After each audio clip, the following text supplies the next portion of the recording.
Antes de comenzar, debemos hacer una advertencia.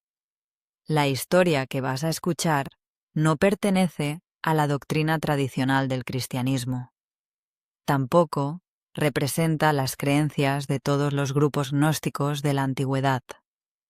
Es una reconstrucción narrativa inspirada principalmente en varios textos encontrados entre los códices de Nag Hammadi, el libro secreto de Juan, la realidad de los arcontes y sobre Dewe, el origen del mundo. En ellos aparece una versión de la creación radicalmente distinta de la que casi todos conocemos. Según estos antiguos relatos, el mundo material no fue creado directamente por el Dios Supremo. Su creador habría sido una entidad inferior, ignorante de lo que existía por encima de ella, que se proclamó a sí misma como el único Dios. Los gnósticos la llamaron Yaldabaoth, también la llamaron Saklas, el necio, y Samael, el Dios ciego. Esta es la historia de cómo nació, la historia de Sofía, la sabiduría divina, la historia de los gobernantes invisibles, conocidos como arcontes, y la historia de una chispa de luz que, según los gnósticos, continúa prisionera en el interior del ser humano. Pausa. Esta es la creación según los antiguos relatos gnósticos. Capítulo 1. Antes del principio. Antes del cielo y de la tierra no existía la oscuridad, porque ni siquiera la oscuridad había nacido todavía. No existían el espacio, el tiempo, la materia, ni el vacío. No había estrellas que iluminaran la noche. No había mundos. No había principio. Solo existía aquello que los textos gnósticos llaman el espíritu invisible. El Uno. La fuente desconocida de todo cuanto puede existir. No era un Dios semejante a los seres humanos.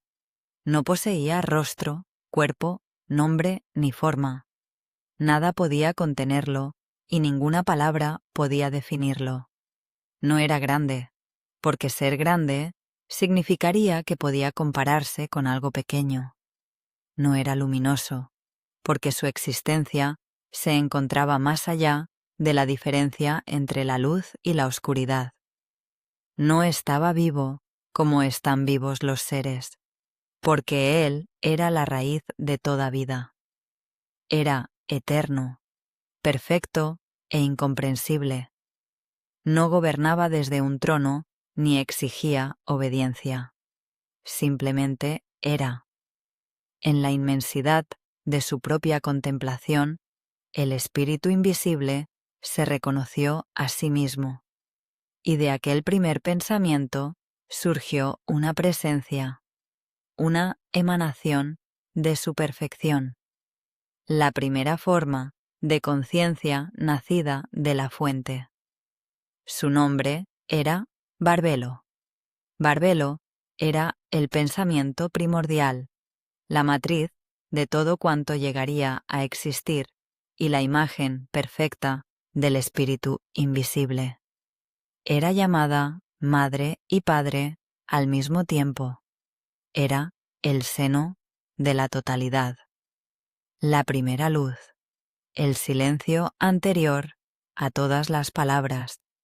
Barbelo contempló al espíritu y pidió que le fuera concedido el conocimiento perfecto, y el conocimiento apareció. Pidió la incorruptibilidad, y la incorruptibilidad apareció. Pidió la vida eterna, y la vida eterna apareció. No surgieron como criaturas separadas, sino como expresiones de una misma plenitud. Cada pensamiento del espíritu engendraba una realidad. Cada realidad contemplaba a la anterior y devolvía su luz. De esta manera nacieron innumerables potencias espirituales. Los gnósticos las llamaron eones. Los eones no eran dioses rivales, eran atributos vivientes de la totalidad: mente, verdad, gracia, comprensión, vida, perfección y sabiduría. Juntos formaban el reino de la plenitud. El pléroma. En el pléroma nada estaba separado.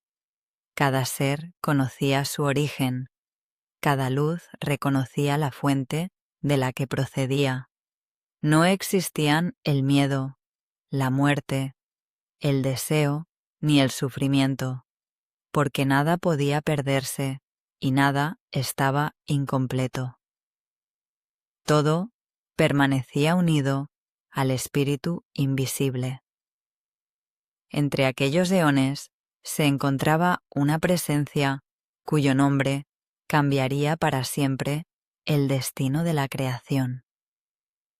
Su nombre era Sofía. Sabiduría.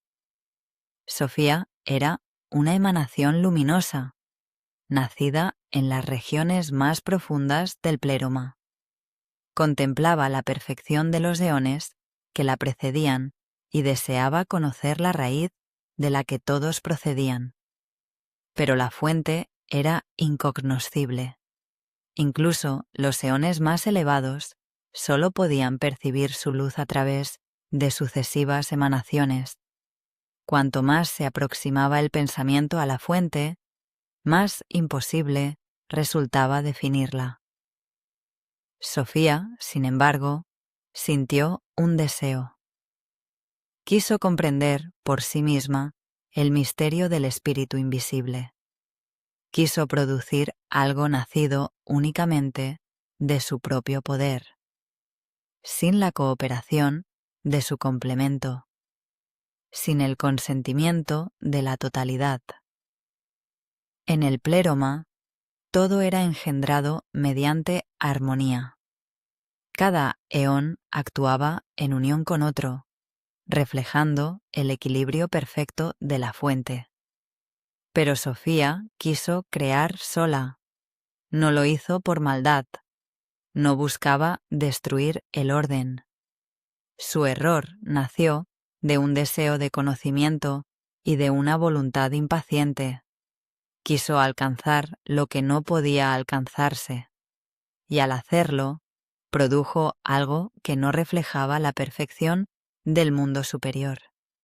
Una sombra apareció más allá de los límites de la plenitud, una forma incompleta, una criatura que no conocía a su padre, porque no tenía padre, una criatura que no reconocía el pléroma, porque había nacido fuera de su armonía.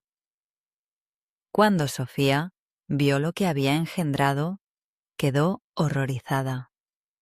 El ser tenía un aspecto monstruoso. Algunos textos lo describen con cuerpo de serpiente y rostro de león. Sus ojos brillaban como relámpagos y de su interior emanaba un fuego impetuoso. Poseía una parte del poder de su madre, pero carecía de su conocimiento. Tenía fuerza, aunque no comprendía de dónde procedía. Tenía vida, pero ignoraba quién se la había concedido. Era poderoso e imperfecto. Sofía comprendió que su creación no pertenecía al pléroma. Temiendo que los demás eones contemplaran su error, envolvió a la criatura en una nube luminosa y la ocultó fuera de las regiones superiores. Después, colocó un velo entre el pléroma y aquello que acababa de nacer.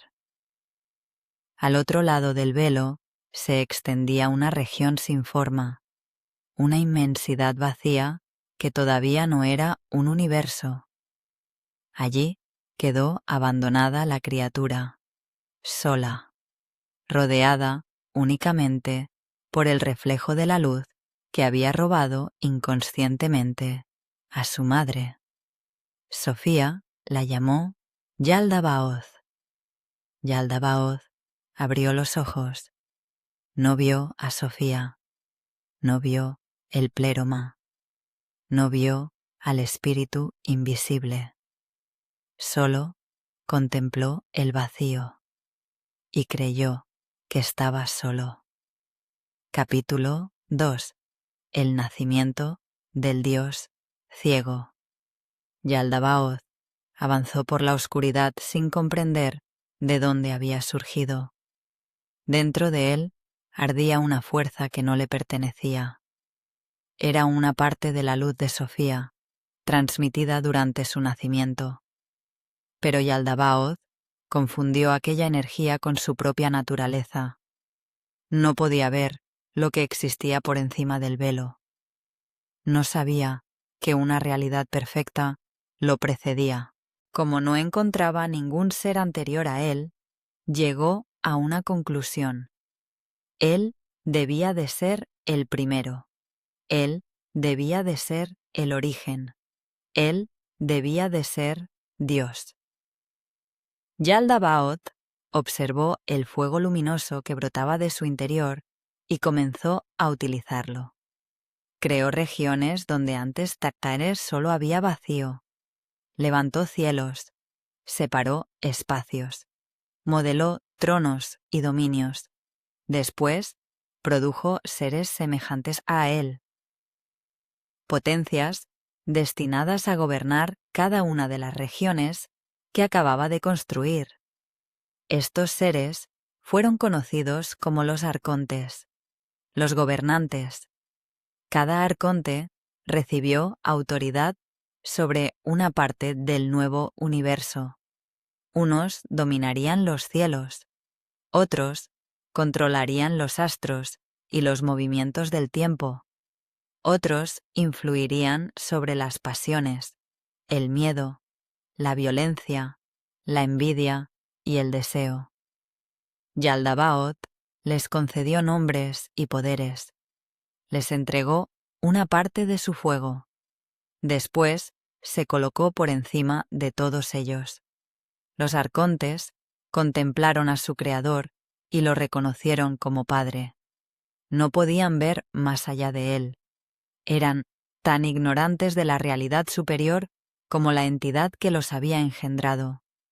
Yaldabaoth reunió entonces a sus poderes y proclamó: «Yo soy Dios, y no existe ningún otro fuera de mí».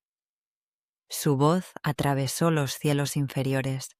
Los arcontes se inclinaron, pero en las regiones superiores Sofía escuchó su declaración y comprendió la profundidad de su error, porque al afirmar que era el único Dios, Yaldabaoth acababa de demostrar su ceguera.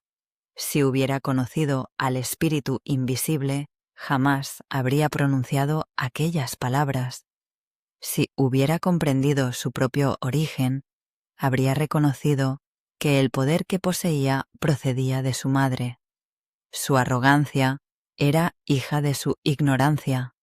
No mentía porque conociera la verdad y quisiera ocultarla. Mentía porque era incapaz de verla. Por esa razón, algunos textos lo llaman Samael, el Dios ciego. Otros lo llaman Saklas, el necio. Yaldabaoth no era la oscuridad absoluta. Conservaba en su interior una porción de luz divina, pero no sabía utilizarla. La luz sin conocimiento se convirtió en poder. El poder sin sabiduría se transformó en dominio. Y el dominio, acompañado de miedo, dio origen a la tiranía. Porque Yaldabaoth temía una posibilidad que no podía expresar. Si él era verdaderamente el único Dios, ¿por qué sentía la necesidad de proclamarlo? ¿Por qué debía exigir a sus criaturas que lo reconocieran? ¿De dónde procedía aquella voz silenciosa que, en lo más profundo de su ser, le sugería que algo existía antes que él.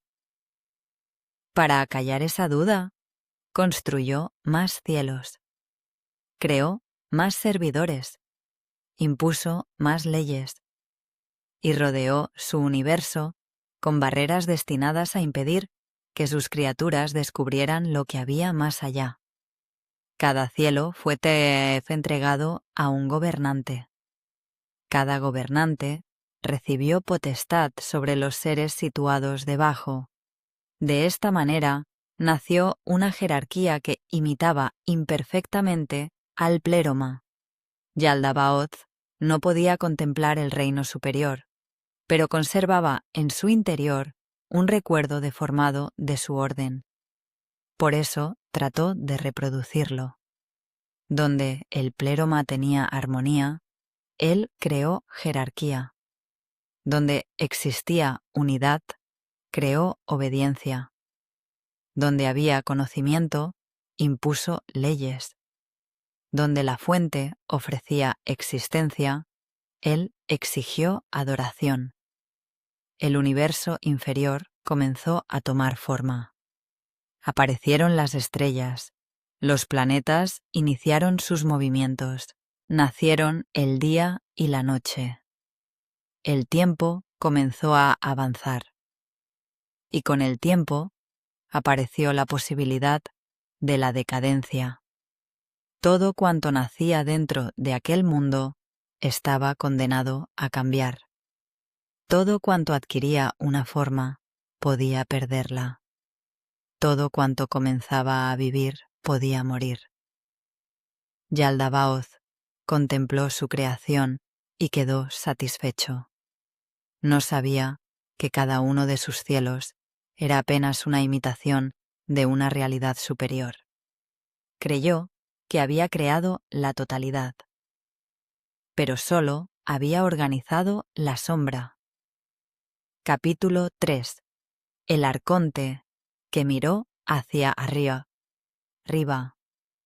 Los antiguos relatos gnósticos no siempre cuentan esta historia de la misma manera. En uno de ellos aparece un acontecimiento inesperado.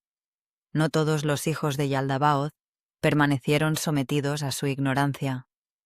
Uno de los arcontes observó el universo creado por su padre y comenzó a dudar. Su nombre era Sabaoth. Sabaoth había escuchado la proclamación de Yaldabaoth. Yo soy Dios y no existe ningún otro fuera de mí. Pero después oyó una voz procedente de las regiones superiores, una voz que atravesó el velo y resonó sobre las aguas del caos. La voz reveló que Yaldabaoth no era el primero. Existía una realidad por encima de él, una luz que ningún arconte había creado. Sabaoth levantó simbólicamente la mirada. Y por primera vez, uno de los gobernantes reconoció la existencia de algo superior. Comprendió que su padre era ignorante. Rechazó su arrogancia y alabó a la sabiduría que se encontraba más allá de los cielos inferiores. Según el relato, Sofía y su hija Zoe, cuyo nombre significa vida, vieron el arrepentimiento de Sabaoth. Lo elevaron por encima de muchas de las potestades del caos y le concedieron un lugar desde el que podía recibir la luz. Yaldabaoth contempló la exaltación de su hijo y sintió envidia. Aquella envidia produjo una nueva sombra, una fuerza hostil nacida del temor a perder el control. El dios ciego descubrió que incluso sus propias criaturas podían despertar y comprendió que la obediencia no estaba garantizada. Desde aquel momento, su gobierno dependió todavía más del engaño. No bastaba con poseer el poder, debía impedir que los seres inferiores imaginaran la existencia de algo situado por encima de él. Debía convencerlos de que el universo material era la única realidad. Debía conseguir que confundieran al fabricante de la prisión con el origen de la vida. Capítulo 4. La imagen en las aguas. Mientras Yaldabaoth y sus arcontes organizaban los cielos, Sofía permanecía cerca del límite del pleroma. Había reconocido su error y deseaba recuperar la luz que había quedado atrapada en su hijo. Su arrepentimiento ascendió hacia las regiones superiores. El espíritu invisible escuchó su petición, pero la restauración de Sofía no podía completarse mientras una parte de su poder permaneciera en el mundo inferior. Era necesario que Yaldabaoth revelara aquello que guardaba dentro. Entonces ocurrió algo que cambiaría el destino de los seres humanos. Desde el pleroma, la realidad superior se reflejó sobre las aguas del mundo inferior. No descendió completamente. Solo apareció una imagen, una forma luminosa semejante a un ser humano, pero más grande y perfecta que cualquier criatura material. Yaldabaoth y los arcontes levantaron la mirada. Contemplaron aquella figura sobre las aguas. No comprendieron qué era. Nunca habían visto al ser humano verdadero, la imagen espiritual que existía en el pensamiento de la fuente. Los arcontes quedaron fascinados. La aparición poseía una dignidad que ellos no tenían. Su luz era superior al fuego de Yaldabaoth. Su forma parecía contener el orden de los mundos. Yaldabaoth deseó apropiarse de aquella imagen. Reunió a sus gobernantes y dijo: «Creemos un ser humano según la imagen que hemos contemplado». Los arcontes aceptaron. Cada uno aportó una parte de su poder. Uno formó la cabeza, otro modeló los ojos, otro creó los huesos, otro extendió los nervios, otro produjo la carne, otros construyeron los órganos, la sangre, la piel, las manos y los pies. Durante incontables esfuerzos, las potestades del mundo inferior fabricaron un cuerpo. Era una obra compleja, una estructura capaz de moverse, sentir y percibir. Una imagen material inspirada en el ser luminoso que habían contemplado. Cuando terminaron, colocaron el cuerpo sobre la tierra. Pero no se movió. La criatura tenía ojos, pero no veía. Tenía oídos, pero no escuchaba. Poseía una boca, pero no respiraba. Era una figura inmóvil, una forma sin vida. Los arcontes intentaron levantarla. No pudieron. Trataron de ordenarle que caminara. No respondió. Yaldabaoth había imitado la imagen superior, pero carecía del poder necesario para darle verdadera vida. Desde las regiones superiores, Sofía observó lo que sucedía. Comprendió que había llegado la oportunidad de recuperar la luz atrapada en su hijo. Una voz descendió desde el pleroma y habló a Yaldabaoth. Sopla tu espíritu sobre el rostro de la criatura. El dios ciego creyó que aquella orden le permitiría demostrar su poder. Se inclinó sobre el cuerpo inmóvil, abrió la boca y sopló, pero al hacerlo expulsó sin saberlo una parte de la fuerza luminosa que había recibido de Sofía. La chispa penetró en el cuerpo. Los ojos de la criatura se abrieron, el ser humano se levantó, y en el instante en que se puso en pie, ocurrió algo que los arcontes no habían previsto. Adán brilló. La inteligencia que habitaba en su interior era superior a la de sus creadores. El cuerpo había sido fabricado por los gobernantes, pero la vida que lo animaba procedía de más allá de ellos. Adán miró a su alrededor, reconoció a los arcontes, y aunque todavía no comprendía completamente su origen, percibió que aquellas entidades no eran dioses verdaderos. Yaldabaoth sintió cómo disminuía su poder. Había entregado a la criatura una parte de la luz que lo hacía fuerte. Quiso recuperarla, pero ya era demasiado tarde.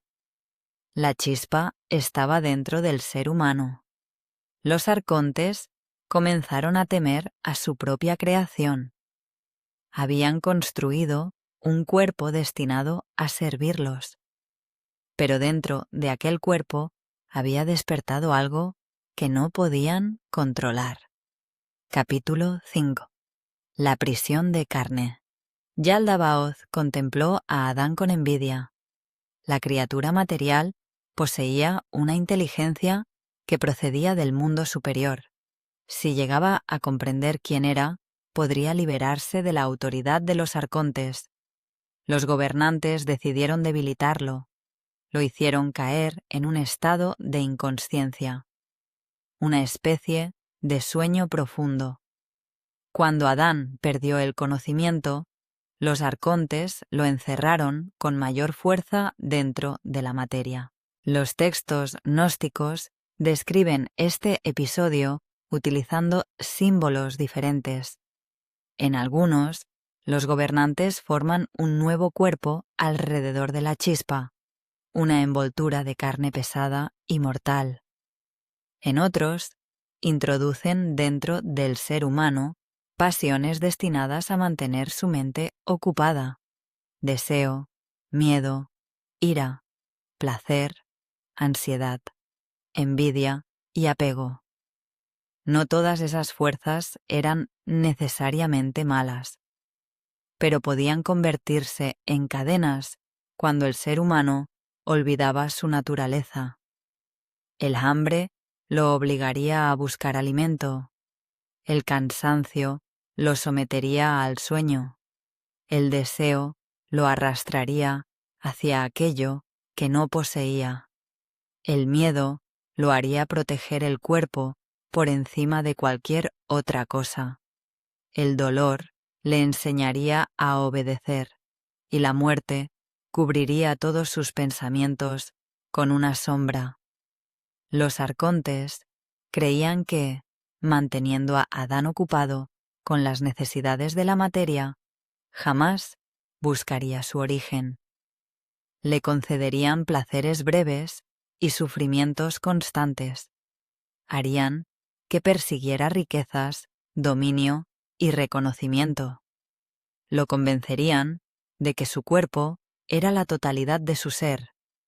Le enseñarían a temer a los gobernantes y, sobre todo, lo inducirían a olvidar, porque el arma principal de los arcontes no era la violencia, era el olvido. Si Adán olvidaba la luz de su interior, se convertiría en esclavo sin saber que estaba encadenado. Si olvidaba el pléroma, aceptaría el mundo inferior como la única realidad posible. Si olvidaba a la fuente, adoraría al gobernante que se proclamaba dueño de la creación. Los arcontes colocaron a Adán en un jardín, un lugar hermoso, lleno de árboles, frutos, aromas y agua. Aparentemente era un paraíso, pero para los gnósticos aquel jardín escondía una trampa.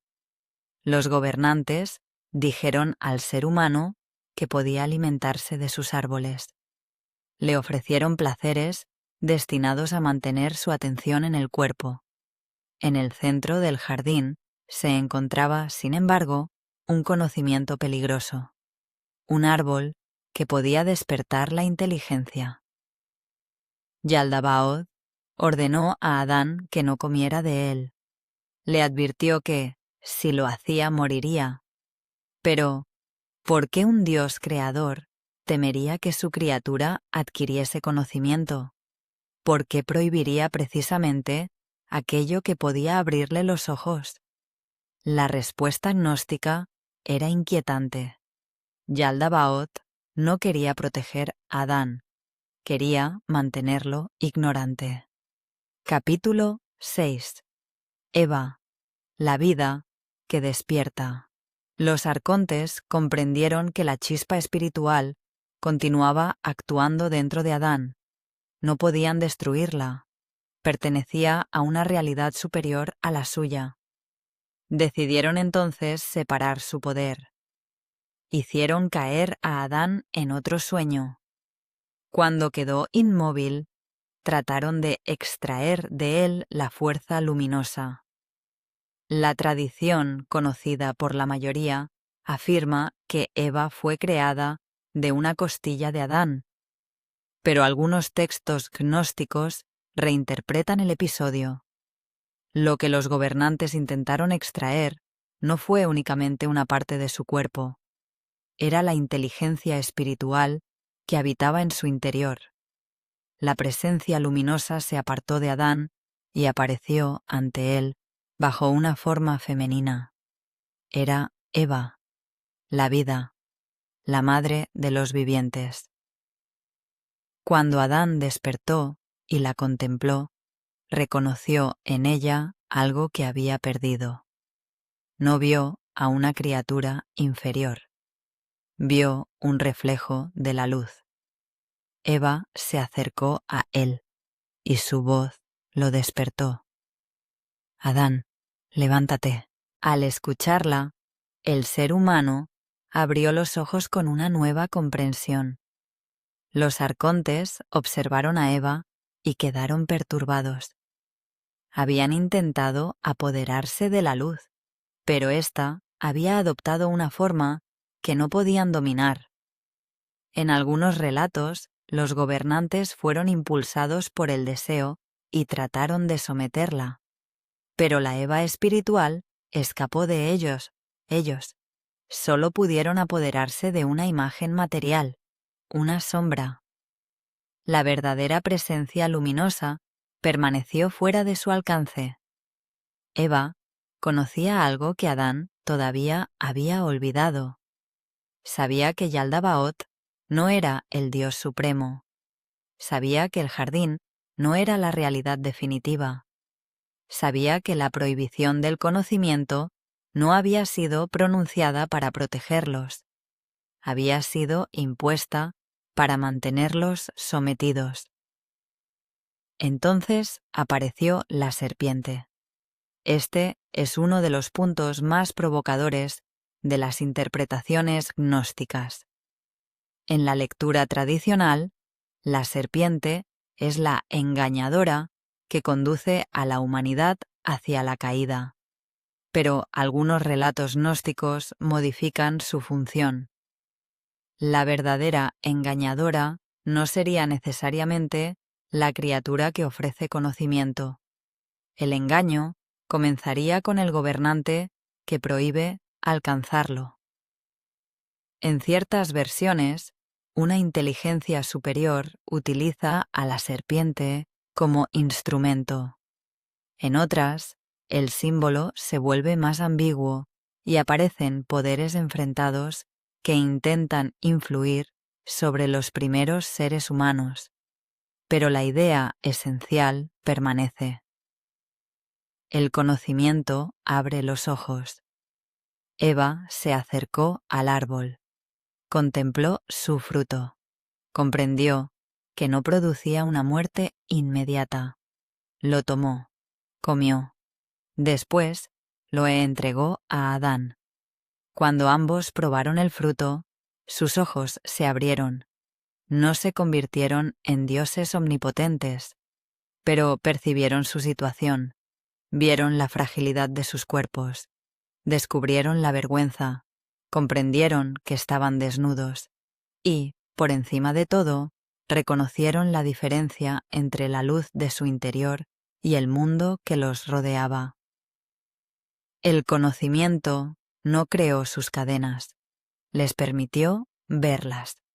Yaldabaoth descendió al jardín, llamó a Adán. ¿Dónde estás? La pregunta revelaba algo extraordinario. El gobernante no lo sabía todo. Buscaba a la criatura porque no podía verla. Adán respondió que se había ocultado al descubrir su desnudez. Entonces Yaldabaoth comprendió que había comido del árbol prohibido. Su temor se convirtió en ira. El ser humano había comenzado a despertar. Si adquiría todavía más conocimiento, podía descubrir la totalidad de la verdad. Podía comprender que la muerte del cuerpo no era la destrucción de la chispa.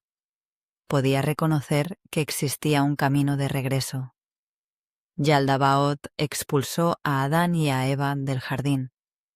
Colocó poderes ante el camino y ocultó el acceso a la vida. Los condenó al esfuerzo, al dolor y a la mortalidad. Pero no pudo arrebatarles lo que habían visto. Una vez que la conciencia ha reconocido la prisión, nunca vuelve a dormir del mismo modo. Capítulo 7. Los hijos del mundo inferior. Fuera del jardín comenzó la historia humana. Adán y Eva conocieron el hambre, el cansancio, la enfermedad y el miedo. La tierra ya no ofrecía sus frutos sin esfuerzo. Cada día exigía trabajo. Cada nacimiento estaba acompañado de dolor. Cada vida avanzaba hacia la muerte. Los arcontes creyeron que el sufrimiento terminaría por borrar el recuerdo de la luz. Las generaciones futuras nacerían sin conocer el jardín. Aceptarían la mortalidad como una ley inevitable. Confundirían las voces de los gobernantes con mandatos divinos. Adán y Eva tuvieron descendencia. Los antiguos relatos ofrecen versiones diferentes sobre sus hijos y sobre las fuerzas que actuaron en su nacimiento. En la narrativa gnóstica, la humanidad aparece dividida simbólicamente entre tendencias distintas. Una parte se encuentra completamente entregada a la materia. Otra posee una vida psíquica capaz de elegir. Y otra conserva de manera especial la semilla del mundo espiritual. No se trata necesariamente de razas ni de familias físicas. Son formas de representar diferentes estados de conciencia. Caín y Abel nacieron dentro de un mundo gobernado por la rivalidad. La violencia apareció entre los hermanos. La sangre fue derramada. La muerte entró en la experiencia humana no solo como límite natural, sino como instrumento de poder. Después nació Set. En algunas tradiciones gnósticas, Set representa la continuidad de la semilla espiritual. A través de él se conservaría la memoria de una realidad superior. No una memoria clara, transmitida mediante palabras exactas, sino una nostalgia. Una sensación de que el mundo no era el hogar verdadero del ser humano. Esa nostalgia reaparecería en sueños, visiones y preguntas. ¿Por qué existe el sufrimiento? ¿Por qué deseamos una perfección que nunca encontramos completamente en la materia? ¿Por qué la mente puede imaginar la eternidad si el cuerpo está condenado a morir? porque algo dentro de nosotros se resiste a aceptar que la existencia carezca de significado. Para los gnósticos, aquellas preguntas eran señales, ecos de la chispa. Pero Yaldabaoth y los arcontes también actuaban dentro de la historia. Levantaron reinos, inspiraron sistemas de dominio, enseñaron a los seres humanos a enfrentarse entre sí, alimentaron la ambición, la posesión y la guerra. No necesitaban manifestarse físicamente.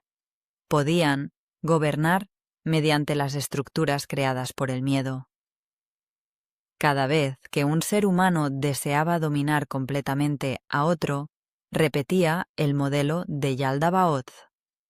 Cada vez que alguien proclamaba poseer toda la verdad y prohibía buscar más allá, imitaba al dios ciego. Cada vez que el poder exigía obediencia en lugar de comprensión, los arcontes fortalecían su mundo. La prisión ya no necesitaba muros, había sido introducida en la mente. Capítulo 8. Norea y el diluvio.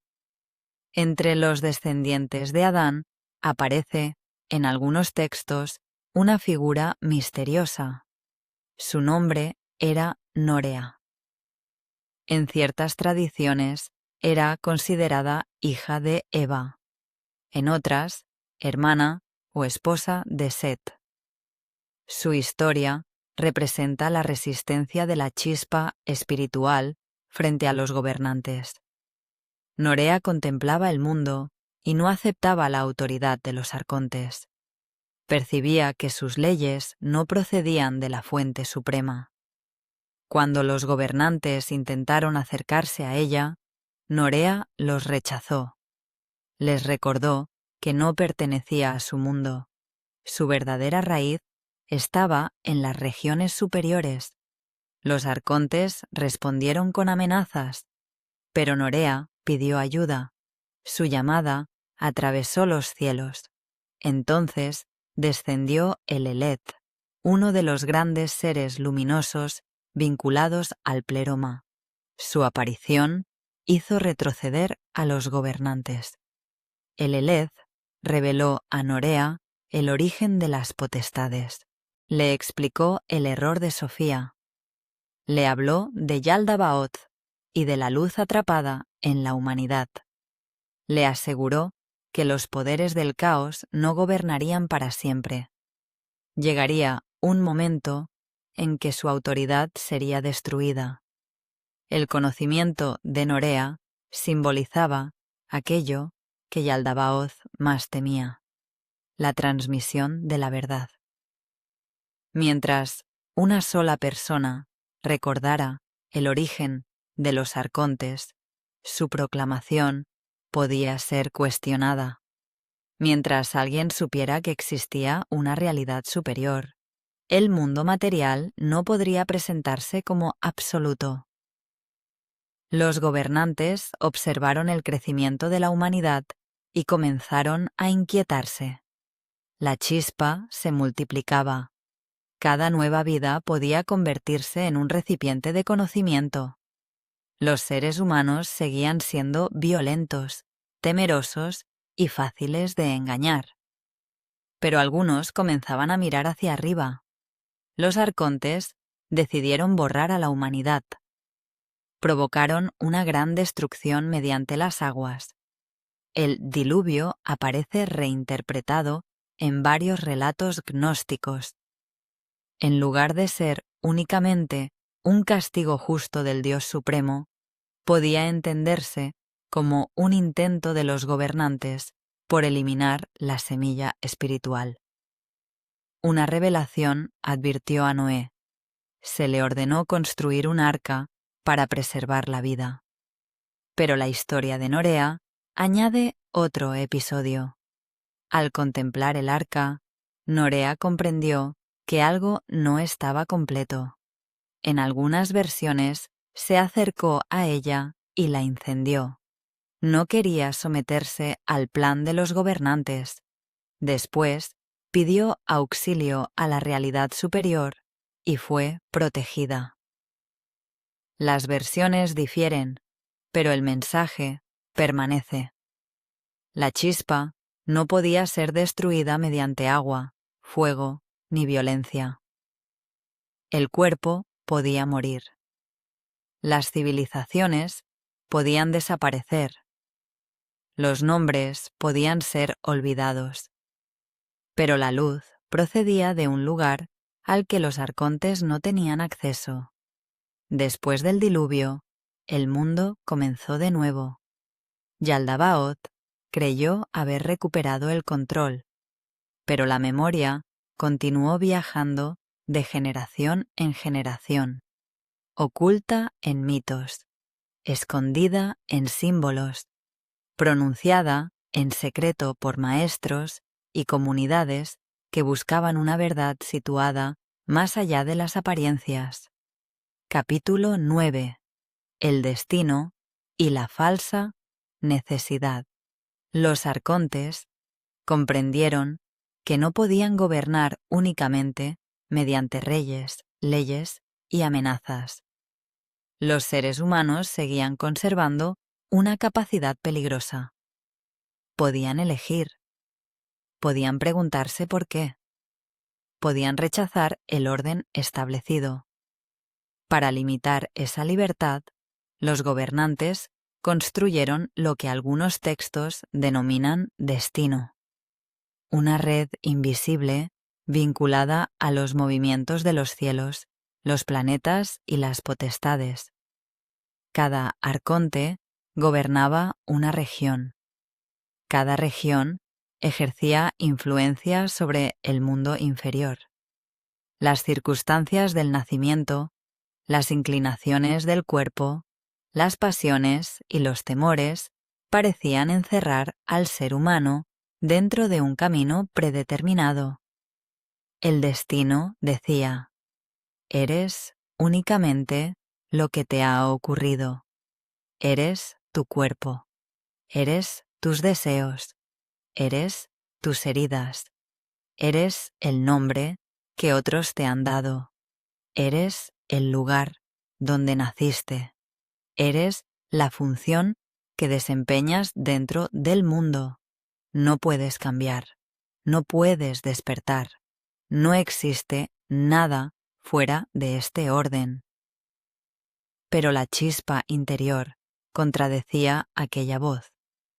El destino podía condicionar la materia. Podía influir sobre el cuerpo y sobre las circunstancias, pero no podía dominar completamente aquello que procedía del pléroma. La libertad gnóstica no consistía en controlar todos los acontecimientos externos.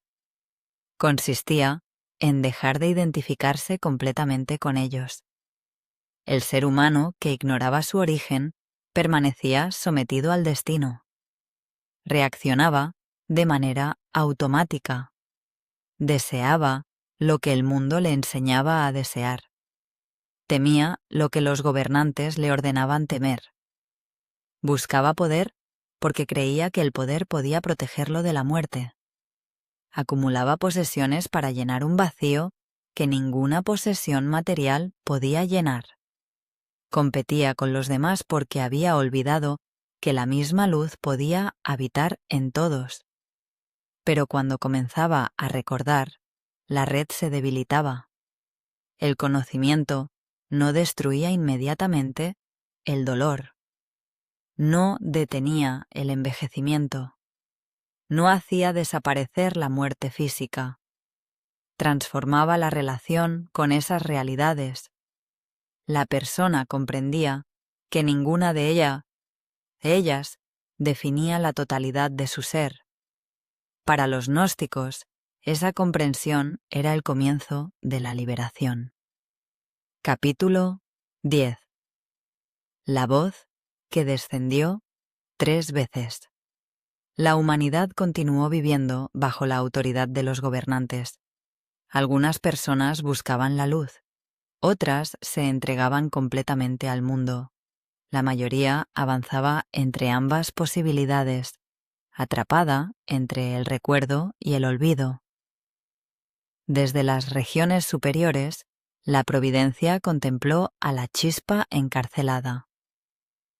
En el libro secreto de Juan, una presencia divina habla de varios descensos al mundo inferior. Es la voz de la pronoia, el pensamiento providente de la fuente, la luz que entra en la oscuridad sin ser dominada por ella. La primera vez descendió hasta las profundidades. Los cimientos del caos temblaron, pero los seres humanos no la reconocieron. Estaban dormidos. La segunda vez descendió todavía más. Se introdujo en las estructuras del mundo inferior, pero los arcontes extendieron sus redes y trataron de capturarla. No pudieron. La luz no podía ser encerrada por completo. Finalmente, descendió una tercera vez. Entró en la prisión. Se acercó al ser humano dormido y pronunció una llamada. «Despierta». La voz no llegó desde el exterior. Resonó dentro de la conciencia. Recuerda que no perteneces completamente a este mundo. El ser humano abrió los ojos. La luz le mostró el camino de regreso. No era un camino trazado sobre la tierra. No conducía a una montaña, un templo ni una ciudad. Era un recorrido a través del conocimiento. El despertar consistía en reconocer la verdadera estructura de la realidad. Comprender que el Dios Supremo no era el gobernante celoso de los cielos inferiores. Comprender que la materia no era la única forma de existencia. Comprender que la chispa interior procedía de la plenitud. Y comprender que la ignorancia, no una culpa heredada, era la raíz principal de la esclavitud. En muchos sistemas gnósticos, Cristo desempeñaba precisamente esa función. No descendía únicamente para pagar una deuda o recibir un castigo en lugar de la humanidad. Descendía como revelador, como mensajero de una realidad desconocida. Venía a despertar a quienes podían escuchar. Su mensaje no era simplemente obedece, era conócete, recuerda tu origen. Busca aquello que está antes de los gobernantes. No confundas la imagen con la fuente. No confundas al fabricante del cuerpo con el Padre del Espíritu. La salvación recibía entonces un nombre. Gnosis. Capítulo 11.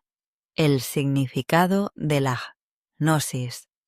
La palabra gnosis significa conocimiento, pero no se refiere únicamente a la información.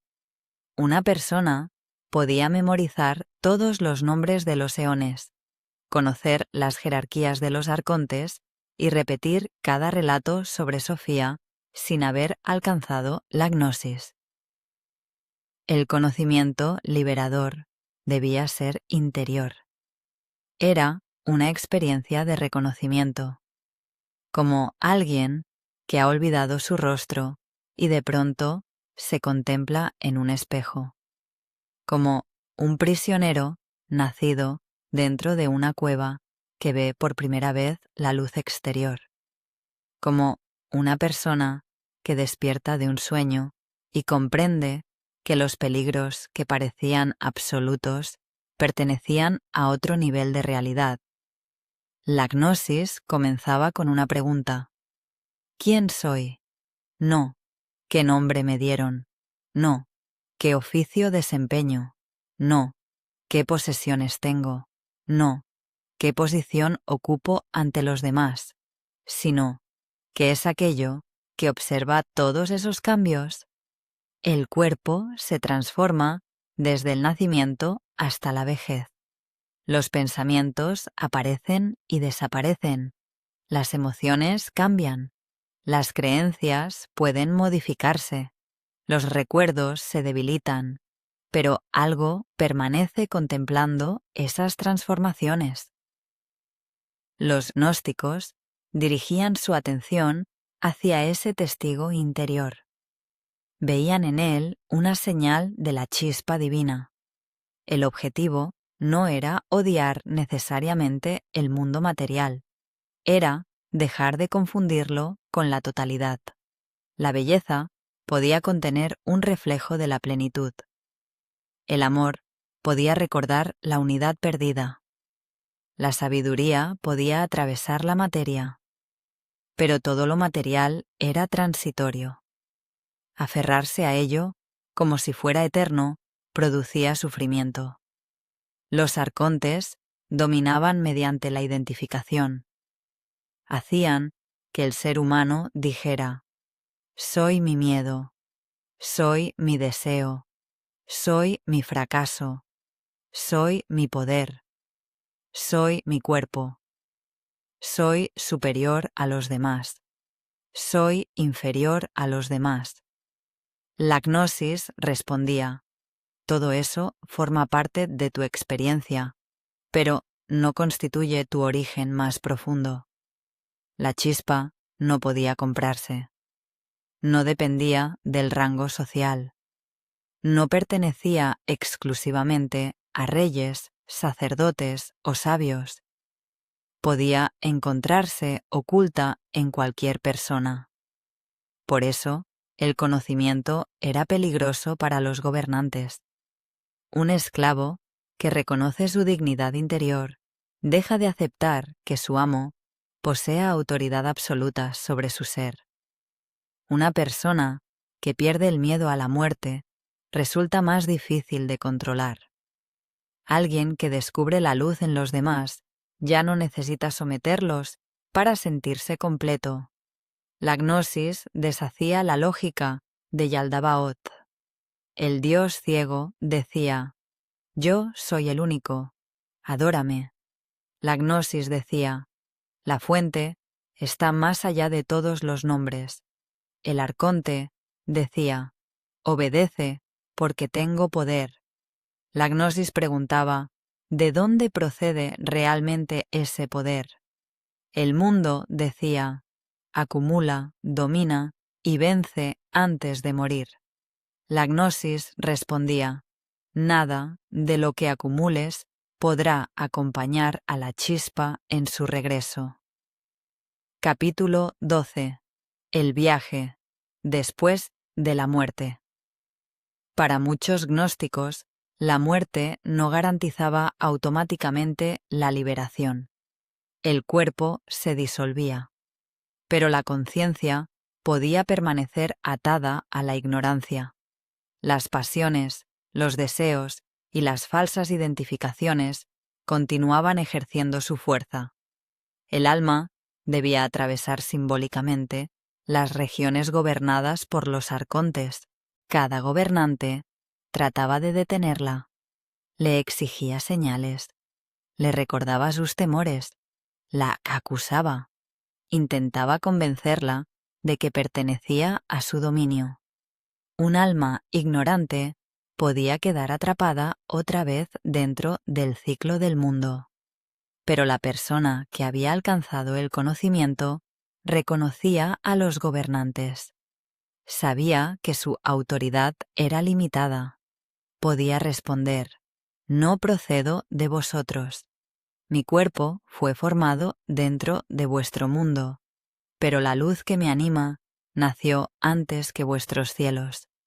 No soy propiedad del destino, no pertenezco al Dios ciego. Mi raíz se encuentra en la plenitud. El viaje a través de las esferas era una representación de la liberación interior. Cada arconte simbolizaba también una cadena psicológica: el miedo, la ira, la envidia, el deseo de dominio, la ignorancia, la identificación con la materia. Para ascender, el alma debía abandonar aquello que la mantenía unida al mundo inferior. No podía llevar consigo riquezas, no podía conservar títulos, no podía utilizar la fama, no podía protegerse mediante ejércitos. Solo el conocimiento de su origen podía guiarla. Al atravesar el último cielo, encontraba el límite, el velo que Sofía había colocado al comienzo de la creación. Más allá se extendía el pléroma, la región donde la separación desaparecía. La chispa regresaba a la luz de la que había surgido. No era destruida, no caía en la nada, reconocía su lugar dentro de la totalidad. El exilio terminaba. Capítulo 13. La restauración de Sofía. Sofía había permanecido cerca del límite entre las regiones superiores y el universo inferior. Su error había iniciado la cadena de acontecimientos. Su poder había quedado dividido. Una parte continuaba prisionera en Yaldabaoth. Otra brillaba dentro de la humanidad. Cada ser humano que despertaba recuperaba simbólicamente una parte de la luz. Cada chispa que regresaba acercaba a Sofía a su restauración. Su historia no terminaba en el fracaso. La sabiduría había caído a causa de un deseo desordenado de conocer, pero también se convertía en guía para quienes buscaban el conocimiento verdadero. Había engendrado involuntariamente al gobernante ciego. Después, trabajaba para corregir las consecuencias de su acción. La redención de Sofía no consistía en borrar el pasado, consistía en transformar su error en un camino de regreso. Sin su caída, el mundo inferior no habría existido, pero tampoco habría existido la experiencia humana del despertar. La chispa no habría conocido la separación, no habría atravesado la ignorancia, no habría elegido conscientemente el retorno. En esta interpretación, la creación se convierte en un drama de conocimiento. La plenitud se refleja en la fragmentación. La luz entra en la sombra. La conciencia se olvida de sí misma. Y después comienza a recordar. Cuando todas las chispas sean reunidas, el poder prestado de Yaldabaoth desaparecerá. Los arcontes perderán su dominio. El universo basado en la ignorancia no podrá mantenerse. No será destruido mediante una batalla entre ejércitos materiales. Se desvanecerá cuando deje de ser creído como realidad absoluta. El poder de los gobernantes depende del olvido. Cuando el recuerdo regresa, su reino comienza a terminar. Capítulo 14. El final del dios impostor. Yaldabaoth continúa sentado simbólicamente sobre los cielos inferiores. Todavía proclama: Yo soy Dios y no existe ningún otro fuera de mí. Pero su voz ya no posee la misma fuerza. Cada persona que pregunta debilita su declaración. Cada conciencia que busca más allá de las apariencias abre una grieta en su mundo. Cada ser humano que rechaza dominar a los demás rompe la cadena de los arcontes. El dios ciego no es únicamente una figura mitológica, también puede representar una parte de la mente. La voz arrogante que cree ser el centro de todo. La identidad limitada que no reconoce nada por encima de sí misma, el impulso que desea controlar porque teme descubrir su fragilidad. Yaldabaoth nace cada vez que el poder se confunde con la verdad, cada vez que alguien afirma, solo yo tengo la respuesta. Fuera de mi autoridad no existe salvación. No preguntes, no busques, no mires más allá. Obedece. Sofía también vive como símbolo. Es el deseo de conocimiento, la inteligencia que puede equivocarse, reconocer su error y transformarlo, la sabiduría que desciende hasta los lugares más oscuros para recuperar la luz perdida. Adán representa a la conciencia dormida dentro de la materia. Eva, a la presencia que la despierta. La serpiente, en algunas interpretaciones, a la fuerza ambigua y peligrosa del conocimiento. Los arcontes representan todo aquello que gobierna mediante el miedo y la ignorancia. Y la chispa es la posibilidad de recordar. Quizá por eso estos relatos fueron considerados tan peligrosos. No enseñaban únicamente una cosmología diferente. Cuestionaban la naturaleza de la autoridad. Afirmaban que una entidad podía poseer un poder inmenso y, aun así, ser ignorante. Que un gobernante podía presentarse como divino sin conocer la verdadera divinidad. Que obedecer no era lo mismo que comprender.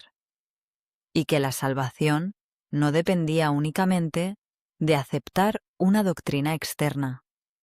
Dependía de despertar. Epílogo. La pregunta. Han pasado muchos siglos desde que estas historias fueron escritas. Los grupos que las transmitieron desaparecieron o se transformaron. Sus libros fueron escondidos. Sus voces quedaron enterradas bajo el desierto. Pero la pregunta que formularon continúa viva. ¿Qué ocurriría si el mundo que consideramos definitivo fuera solo una parte de la realidad? ¿Qué ocurriría si aquello que nos gobierna no fuera necesariamente aquello que nos creó en el sentido más profundo? ¿Qué ocurriría si la sensación de no pertenecer completamente a este mundo no fuera una debilidad, sino un recuerdo? Los gnósticos contemplaron el sufrimiento, la injusticia y la muerte, y se negaron a creer que fueran la expresión perfecta del Dios Supremo. Buscaron una explicación, imaginaron una distancia inmensa entre la fuente verdadera y el mundo material. En esa distancia situaron a Sofía, al demiurgo y a los arcontes. Podemos interpretar su relato como una antigua religión, como un mito filosófico, como una rebelión contra determinadas formas de autoridad, o como una representación de la mente humana. No es necesario aceptar literalmente la existencia de Yaldabaoth para comprender la advertencia. El mayor engaño no consiste en encerrar un cuerpo, consiste en convencer a la conciencia de que la prisión es la totalidad del universo. El mayor poder no consiste en destruir el conocimiento, consiste en conseguir que nadie lo busque, y la liberación comienza con una pregunta: ¿quién soy realmente? Pausa prolongada.